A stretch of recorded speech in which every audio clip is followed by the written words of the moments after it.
네, 이제 곧 예배를 시작합니다. 다 함께 묵상하시며 예배를 준비하겠습니다.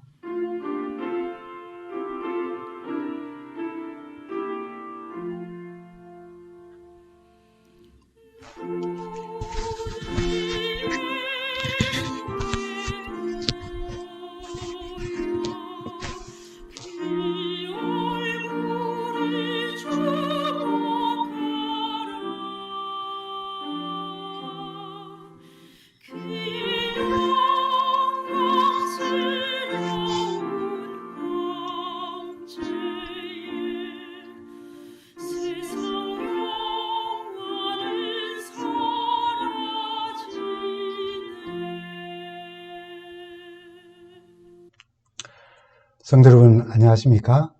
오늘 우리가 함께 나눌 말씀은 우리 그리스도인은 하나님을 만난 표시를 가진 사람들입니다 라고 하는 제목으로 말씀을 드립니다. 여러분 이런 말 들어보셨습니까? 강약부동. 강약부동이란 말은 강한 것과 약한 것은 절대로 같지 않다는 뜻입니다. 그리고 약자가 강자를 대적할 수 없다는 뜻의 사자성어입니다. 여러분 상대가 되지 않는 아주 뻔한 싸움을 보신 적이 있으시죠? 주먹으로 싸우는 싸움이든 돈과 권력의 힘으로 싸우는 싸움이든 법정으로 싸우는 싸움이든 스포츠에서 수준 차이에서 오는 경기이든 여러 가지 싸움이 되지 않는 그런 싸움이나 경기가 있습니다. 그래도 강자를 이겨보기 위해 몸싸움도 해보고 머리 싸움도 해보고 아주 유치하게 말싸움도 한 번씩 해보기도 합니다. 재미있는 일본의 스모 사진입니다. 아이와 이 프로 전문 실험 스모 선수 사이입니다. 강약부동이죠. 절대 강자와 약자는 그 힘이나 능력에 있어서 절대로 같을 수가 없습니다. 다시 한번 보면 절대로 함부로 덤벼들었다간 큰일 납니다. 그래서 실제로 이런 모습을 이제 쇼맨십을 가지고 이렇게 보여주지요. 정말 사실입니다. 근데 하나님이 아닌 사람이 아닌 하나님과 사람 사이에 싸움이 일어난다면 그 싸움의 결과는 무엇이겠습니까?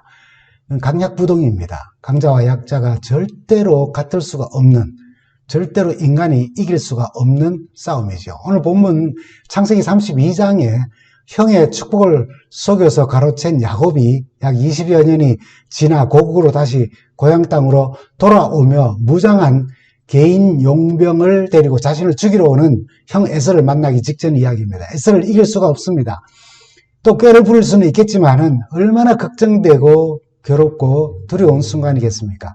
그 순간 야곱은 또 하나의 절대적인 강약부동의 싸움을 겨룬 이야기가 여기 32장이 나옵니다. 어떤 사람이 야곱에게 씨름을 걸어온 것이죠. 우선 갑작스럽게 이 야곱에게 씨름을 걸어왔다는 그 어떤 사람이 누구인지에 대하여서 의외로 창세기 32장 30절에는 야곱의 깨달음에서 그 답을 우리가 찾을 수 있습니다. 죄송합니다. 야곱이 그곳 이름을 브네일이라 하였으니 그가 이르기를 내가 하나님과 대면하여 보았으나 내 생명이 보존되었다 하미로다. 야곱은 자신과 겨루기를 한 분이 하나님이라고 그렇게 말합니다. 그리고 호세아 선지자도 호세아 12장 3절과 4절에 이렇게 말하죠. 야곱은 또 힘으로는 하나님과 겨루되 천사와 겨루어 이기고 울며 그에게 간구하였다라고 이야기합니다.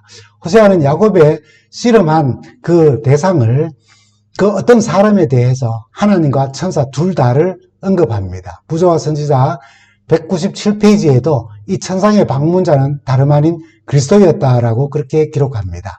야곱은 그곳의 이름을 브니엘이라고 했어요. 하나님의 얼굴이라는 뜻입니다. 떨리는 마음으로 내가 하나님과 대면하여 보았으나 내가 생명이 보존되었다고 고백을 합니다. 그러면 왜 하나님이 무엇 때문에 야곱과 밤새 씨름을 하셨을까?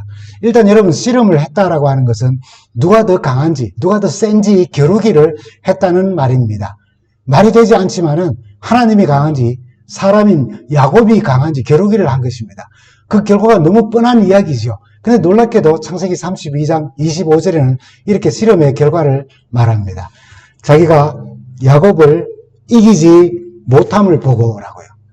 물론 강약부동이고 때로는 약자가 강자를 이기기도 하지만 참 이상한 씨름입니다. 전능하신 하나님께서 한낱 피조물에 불과한 인간을 이기지 못했다고 그렇게 이야기하는 것입니다. 말이 안 되지요. 결과가 뻔한 싸움인데 하나님이 겨루기를 스스로 청하여 오셔서 겨루시더니 이기지 못하고 지기까지 하는 것입니다. 왜일까요? 여러분, 자식 이기는 부모 없다는 말처럼 하나님으로부터 빗나가는 불쌍한 한 인간을 위한, 그리고 그를 구원하시려는 하나님의 열심, 곧 그분의 사랑 때문이에요. 하나님께 관심을 두지 않고 하나님과 자꾸 멀어지니 하나님이 찾아오시는 모습입니다. 그리고는 이겨먹으로는 야곱과 우리를 위해 잠시 져주시는 모습이에요. 이 장면은 야곱과 오늘 우리를 향한 하나님의 사랑, 우리의 회복과 구원을 위한 우리 하나님의 열심을 보여주는 장면입니다.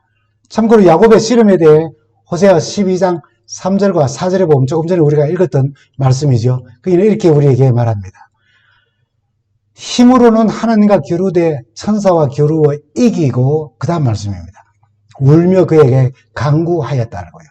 이 말씀으로 이 야곱이 하나님과 기도의 씨름을 하였다고 그렇게 우리는 이해하고 또 교훈을 얻습니다. 그래서 이 본문의 말씀을 많은 분들은 야곱이 밤새도록 철야하며 사생결단의 기도를 한 것처럼 우리도 기도하면 하나님이 들어주시고야 만다는 그런 교훈을 강조합니다. 그러나 야곱의 환도뼈가 위골되었다는 그 실제 사건과 야곱의 생애를 통해서 이 씨름은 기도의 씨름이라고 하는 의미와 함께 또 하나의 큰 의미를 가지게 됩니다. 본문의 씨름을 이해하기 위해 먼저 우리는 야곱의 생애를 한번 살펴봅니다. 엄마 뱃속에서부터 쌍둥이 동생으로 태어나면서 형 에서의 발목을 잡고 세상에 그는 태어나서 그의 생애의 첫 장면을 그렇게 묘사합니다. 창세기 25장 26절입니다. 후에 나온 아우는 손으로 에서의 발꿈치를 잡았으므로 그 이름을 야곱이라 하였으며, 아무리 쌍둥이 출생에 대한 여러 가지 이야기들이 있을지라도 갓난 아기가 둘째로 태어나면서 형의 발목을 잡았다라고 하는 것은 말이 되지 않습니다. 이 말은 야곱의 생애가 한마디로 남의 발목 잡는 인생이란 그런 의미의 장면입니다. 태어나면서 형을 이겨먹을 그 모습이 이렇게 표현된 것인 것입니다. 오죽하면 그 부모가 그 아이의 이름을 발꿈치를 잡았다라고 하는 뜻으로 야곱이라고 지었겠습니까? 야곱은 그 이름대로 태어날 때부터 남의 발목을 잡아서라도 이겨먹으려는 그런 사람이었어요. 장성하에서는 어떻습니까? 하나님의 언약의 상속자로 이미 어머니 뱃속에 있을 때부터 하나님께서 그것을 다 정해놓으셨고 축복하셨는데도 불구하고 야곱은 하나님의 약속보다 자기 확신을 위해 팥죽 한 그릇에 형 에서의 장자권을 얻습니다. 누님은 아버지 앞에 형의 옷을 입고 죽은 양의 틀로 자신의 몸을 감싸서 형의 모습으로 변장해 속이는 방법으로 아버지의 계획을 이겨먹고 자신의 방법으로 하나님의 계획을 이겨먹어 장자의 축복을 쟁취하는 모습을 우리는 너무나 잘 알고 있습니다. 도망하여 외삼촌 집에서 살아가는 그 삶의 모습은 어떻습니까? 이렇게 빼앗고 속여 이겨먹었지만은 목숨을 부지하기 위해 외삼촌 라반의 집으로 도망을 하는데 잠을 청하지만 잠이 옵니까?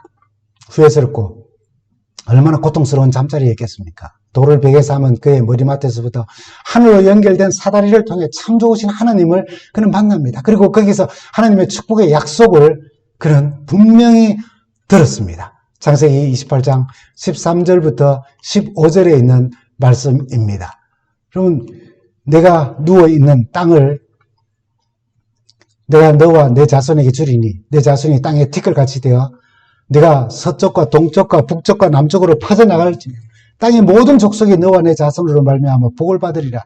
내가 너와 함께 있어 내가 어디로 가든지 너를 지키며 너를 떠나지 아니하리라라고 한 이 약속의 말씀을 친히 들었습니다. 사다리를 통해서 하늘과 땅, 자기가 누워있는 곳까지 연결된 곳에 천사들이 오르락내리락 하는 모습을 그는 보았습니다. 이러한 약속을 얻고도 듣고도 보고도 하나님의 약속을 의지하는 대신 계속 상대가 누구든지 간에 이겨먹으려는 그런 사람으로 살았습니다. 외삼촌 라반의 집에서 인간의 수단 방법으로 재물을 취득한 그의 모습을 여러분 잘 알지 않습니까? 그는 어려움을 당할 때에 눈물로 회개하며 하나님 앞에 매달렸다는 기록은 한마디도 없습니다. 그래서 계속해서 이겨먹기 위해서 싸우고 다투며 안간힘을 힘을 쓰는 모습만 보여주고 있습니다. 희한하고 이상한 방식으로 그는 불을 챙깁니다. 어디서 배우든지 어떻게 연구를 하였는지 모르지만 30장 32절에 창세기 30장 32절에 보면 내가 예삼촌의 양떼를 두루 다니며 그 양 중에 아롱진 것과 점 있는 것과 검은 것을 가려내어 또 염소 중에 점 있는 것과 아롱진 것을 가려내리니 이 같은 것이 내 품삯이 되겠다고요. 그래서 이 같은 것을 얻기 얻으면 내 거라고 이야기하니까 외삼촌이 그걸 다 치워버렸습니다. 그 앞에 그런 모양을 가지고 있는 양들이나 염소를 다 치워버렸어요. 근데 37절과 39절을 보면 이렇게 이상한 종류의 양과 염소를 얻기 위해서 이렇게 실행을 하는 장면이 나옵니다. 야곱이 버드나무와 살구나무와 신풍나무의 푸른 가지를 가져다가 그것들의 껍질을 벗겨 흰 무늬를 내고 그 껍질을 벗긴 가지를 양떼가 와서 먹는 개천의 물 구유에 세워 양떼를 향하게 하며 그때가 물을 먹으러 올 때 새끼를 베니 가지 앞에서 새끼를 뱀으로 얼룩얼룩한 것과 점이 있고 아롱진 것을 낳은지라. 많은 분들이 성경의 이 장면을 통하여서 과학, 유전법칙과 모순되는 것을 이 성경이 이야기하고 있다고 비과학적인 것이 바로 성경이라고 그렇게 증거하는 인용문으로 사용하고 합니다. 그러나 이미 얼룩진 것과 아롱진 것, 점 있는 것들이 있었어요. 열성인자라는 뜻입니다. 라반은 어미들이 자기를 닮은 새끼를 낳는 확률을 없애하기 위해서 야곱의 때에서부터 그 모든 것들을 다 치워버렸어요. 그런데 앞에 이상하게 나무 껍데기를 벗겨가지고 색을 있게 해가지고 그 앞에서 새끼를 베게 하니 그런 것들이 낫더라는 것입니다. 참 희한합니다. 그뿐 아닙니다. 귀향길에서 형 에서를 만나기 위해 준비하는 야곱을 보십시오. 그는 기도하며 하나님께 매어달린다는 말 한마디도 없습니다. 그때까지 하나님의 약속을 믿지 못해요. 하나님께서 이 긴급한 상황을 어떻게 마무리하실지 생각조차도 못하고 있습니다. 하나님의 약속을 의지하지 못하고 자신의 방법을 사용합니다. 여전히 하나님의 계획을 이겨먹으려고 자기의 계획을 세우지요. 얼마나 많은 물건들을 앞서서 보냅니까? 물론 관계 회복을 위한 좋은 방법이기도 합니다. 견물생심이란 말이 있지 않습니까? 마음 좀 풀라는 뜻으로 선물부터 보내는 일은 인간사에 필요할 수 있습니다. 그러나 중요한 것은 야곱이 맨 뒤에 서기로 계획했다는 것입니다. 화해가 목적이었지만은 뜻대로 되지 않을 때는 형 에서에게 죽임을 당하여 목숨을 잃기는 싫다는 의미입니다. 그렇게 짐승과 재산과 아내들과 자녀들을 먼저 보내고 홀로 맨 뒤에 남았습니다. 이렇게 지지 않으려고, 죽임을 당치 않으려고 홀로 남은 야곱에게 하나님이 친히 씨름을 걸어 오신 것입니다. 그리고 씨름해서 하나님은 창세기 32장 25절에 야곱을 이길 수 없었다고 말하는 것입니다. 그러면 자기가 야곱을 이기지 못함을 보고 어떻게 하나님께서 이런 말씀을 하실 수가 있겠어요? 야곱이 허벅지 관절을 치매 야곱의 허벅지 관절이 그 사람과 씨름할 때에 어긋났더라. 오로지 이겨먹기 위해 살아온 그에게 하나님까지 그가 이겼습니다. 훌륭하죠. 얼마나 위대합니까? 장하다, 훌륭하다, 칭찬하고 자랑하고 격려하고 축하해야 할 일입니다. 그러나 그런 목적으로 지금 하나님이 자기가 야곱을 이기지 못함을 보시고라고 표현한 것은 절대로 아닙니다. 하나님은 이 표현을 통해서 그래, 아직도 나를 이겨먹으려고 작정하고 있냐고 그 메시지를 주신 거예요. 마치 경기에 반칙하듯이 하나님께서 야곱의 허벅지 관절을 치시고 그로 절뚝거리게 만들었습니다. 야곱의 환도뼈가 어긋남으로 그 절뚝거리는 모습은 참 고통스럽습니다. 그러나 그것은 바로 하나님을 만난 흔적이기에 그 절뚝거림이 오히려 축복이 되는 것입니다. 불편할 것입니다. 하나님은 야곱의 허벅지 관절을 치심으로 400명 용사를 거느리고 다가오는 형 에서로부터 자기의 계획으로 하나님의 계획을 이겨먹어서 그렇게 또다시 계속해서 이겨먹으려고 하는 그런 사실에서부터, 그런 마음가짐에서 벗어나서 에서로부터 도망할 수 없게 만들었어요. 오히려 그 일을 통하여서 끊임없이 하나님께 메어달리고 하나님의 능력과 은혜를 구하며 하나님의 보호하심과 하나님의 인도하심을 그는 의지하게 만든 것입니다. 하나님을 의지하게 할 수밖에 없는 사람으로 만드신 거예요. 절뚝거리는 다리로 불편을 느낄 때마다 남은 생을 살면서 이제 그만해라. 됐다. 이게 뭐고를 하지 말고 하나님을 좀 의지하는 삶으로 좀 변해보라는 것입니다. 그가 남은 생을 다리를 절며 뒤뚱거리는 모습은 이제는 야곱이 아닙니다.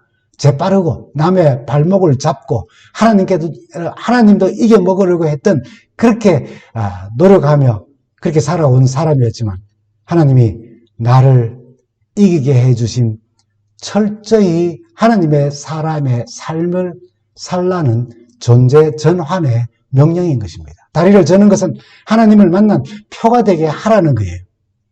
그래서 더 이상 이겨 먹으려고 꾀를 부리거나 달려 돌아다니거나 뭐 이렇게 하지 말고 절뚝거리면서라도 죽음의 위협이 온다 할지라도 자신이 해를 당한다 할지라도 그렇게 하나님께 의지하고 하나님께 소원을 더 강하게 의지하면서 말씀드리며 그렇게 살아가는 것이에요. 그에게는 정말 엄청난 위기에 처하게 된 것입니다. 형 에서를 맞을 때에 절뚝거리는 다리 엄청난 위기입니다. 온갖 비상한 머리, 재빠른 행동으로 다 이겨먹었던 그가 절뚝거리며 죽이러 다가오는 형을 대면해야 했습니다. 도망해도 금방 잡힐 판입니다.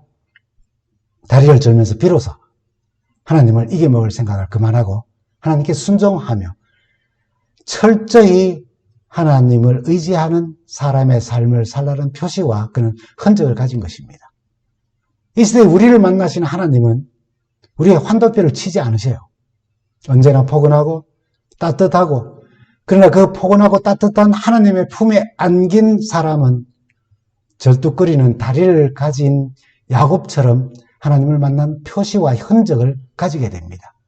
비록 육체적으로 내가 절지 아니할지라도 눈물로, 회개로, 겸손으로, 섬김으로, 기도와 찬양의 삶으로 하나님을 만난 표시를 주시며 우리를 변화시키는 하나님의 역사를 우리는 그분의 품 안에서, 부드러운 품 안에서, 포근한 품 안에서 우리는 경험하게 되는 것입니다.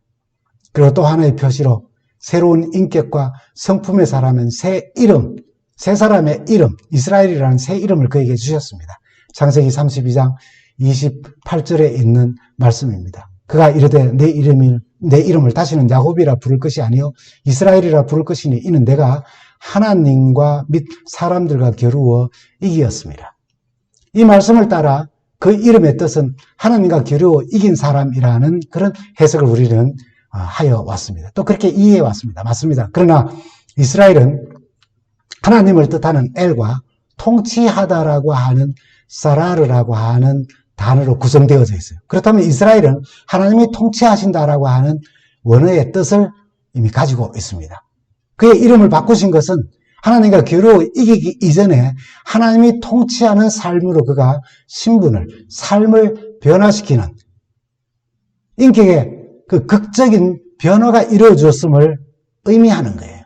그런 삶을 살지 못할 수도 있습니다. 그러나 하나님께서 그렇게 이름을 주신 것입니다. 저는 그러므로 하나님이 주신 이름으로 철저히 하나님이 통치하시는 하나님의 사람의 삶을 살라는 존재 전환의 명령을 그가 받은 것입니다. 이처럼 야곱은 절뚝거리는 다리와 바뀐 이름으로 하나님을 만난 표를 가진 거예요. 얼마나 큰 축복입니까? 물론 야곱이 이 사건으로 그의 삶이 단번에 변화해서 다시는 하나님께서 불순종하는 삶을 살지 않았다는 뜻이 아닙니다. 이 사건은 하나님을 만난 사실과 하나님을 만난다면 야곱을 비롯해 오늘 우리에게도 언제나 우리가 하나님을 만난 표시를 가진다는 것입니다. 여러분, 우리는 야곱처럼 다리를 절지 않지만 이스라엘이라는 이름을 가진 것은 아니지만 우리의 성품의 변화와 함께 우리 또한 이름이 변화되었어요. 성도들이라는 새로운 이름으로 우리는 살아갑니다. 거룩한 무리들이라는 이름의 이 하기오스는 헬라 사회에서는 원래 신에게 드리기 위하여서 구별된 물건 혹은 구별된 사람을 가리킬 때의 하기오스, 성도라는 단어를 썼습니다. 따라서 성도라는 말이 우리 기독교 안에서 성사 안에서 사용되어질 때는 하나님께 드려지고 하나님의 영광을 위하여서 또 하나님을 섬기도록 하기 위하여 구별된 사람들이란 뜻으로 우리는 성도라는 단어를 씁니다. 물론 성도는 무엇이다 라고 직접적으로 설명한 부분을 성경에 그런 부분은 없습니다. 하지만 우리는 성경 여러 부분에서 간접적으로나마 성도에 대한 지식을 우리가 얻을 수 있어요. 성도는 어떤 사람들인지. 그 대표적인 예로 바울이 말한 그 말도 많고 문제도 많은 고린도 교회에 편지하면서 그 순신자들을 고린도전서 1장 2절에 이렇게 기록을 합니다. 그래서 예수 안에서 거룩하여지고 성도입니다. 성도라 부르심을 입은 자들. 그래서 예수 안에서 거룩하여지고 성도라고 부르심을 받은 자들이라고 그렇게 하였어요. 당시 고린도 교회의 현실은 세상에 나타날 수 있는 모든 부정적이고 정말 어떻게 보면은 더러운 그런 면들이 교회 안에 스며든 상태였어요. 그리스도 복음으로 거듭난 성도들이 모인 교회였음에도 불구하고 분쟁이 그치지 않았고 심지어는 음란과 부도덕함과 그런 모든 나쁜 것들이 다 교회 안에 들어와서 노출되었습니다. 이방인들에게조차 조롱거리가 되는 그런 교회였어요. 교회라고 부르기에는 참 민망한 모습들이 여기저기에 드러나고 있었습니다. 그런 가운데 바울은 성도의 삶을 그런 현실 속에서도 고린도전서 1장 7절과 9절에 이렇게 기록을 합니다. 너희가 성도라 부름을 받은 거룩하여진 모든 은사에 너희가 모든 은사에 부족함이 없이 우리 주 예수 그리스도의 나타나심을 기다리는 사람들이라고요. 너희를 불러 그의 아들 예수 그리스도의 우리 주와 더불어 교제하게 하시는 하나님은 참 신실하신 분이시다고 이야기하는 것입니다. 성도란 고린도 교회와 같은 신앙 환경에서도 주님의 재림을 신실하게 흔들림 없이 기다리고 준비하며 우리 주님과 더불어 교제하게 하시는 하나님께 감사하는 주님과 동행하는 삶을 사는 사람들이라는 것입니다. 그 동행 중에도 야곱처럼 계속 하나님을 이겨먹으려고 하는 생각과 행동을 하여도 야곱에게 신실하셨던 하나님은 우리를 불러 예수 그리스도와 우리 주와 더불어 교제하게 하시는 분이시라는 것입니다. 성도는 다리를 저는 아픔을 가지고 평생을 살지라도 새 이름을 가진 사람으로 하나님을 만난 표를 가지고 살아가는 사람들입니다. 매일매일의 삽 속에서 참으로 하나님의 온전하시고 기뻐하시는 뜻이 무엇인지를 살펴서 행하는 정말 우리의 삶 자체가 하나님께 바쳐지는 거룩한 산 제사가 되면 참 좋겠습니다. 내가 먹든지 마시든지 무엇을 하든지 다 하나님의 영광을 위하여 하라는 바울의 권면을 가슴 깊이 새기면서 어떤 모습으로든지 하나님을 만난 표시를 가지며 주님과 동행하며 다시 오시는 우리 주님을 뵙기를 간절히 바랍니다. 감사합니다.